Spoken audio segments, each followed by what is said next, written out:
Nicolas Dose, on va regarder un peu comment ça se passe, le plan de relance économique aux États-Unis, parce que le Sénat a voté le plan de Joe Biden. 1900 milliards de dollars, montant astronomique qui vient s'ajouter aux 900 milliards de dollars déjà validés sous Donald Trump au mois de décembre. Et alors une partie de cet argent va atterrir où? Directement dans la poche des Américains. C'est ça. Comment? Eh ben, ça s'appelle de l'hélicoptère monnaie. Normalement, on l'imagine venant de la Banque centrale. Là, c'est le budget qu'il fait, des chèques envoyés par le Trésor américain à chaque Américain qui gagne moins de 80 000 dollars par an. J'ai fait en euros, ça fait 5 620 euros par mois. C'est donc presque tout le monde, en fait. Ouais. Eh ben, chaque Américain va recevoir 1400 dollars. 1180 euros, si vous voulez. C'est un chèque unique au mois de mars. C'est pas la première fois. Ah, c'est pas la première fois, mais un couple, par exemple, c'est 2800 s'ils sont éligibles. Ah oui, et effectivement, c'est pas la première fois. On a commencé en avril 2020. En avril 2020, c'est le premier plan de relance aux États-Unis.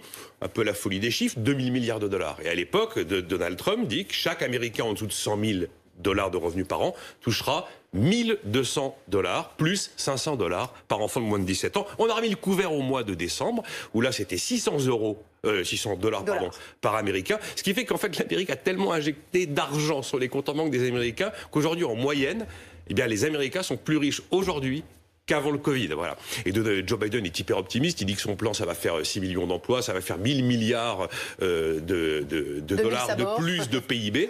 On attend une croissance de 7% aux États-Unis.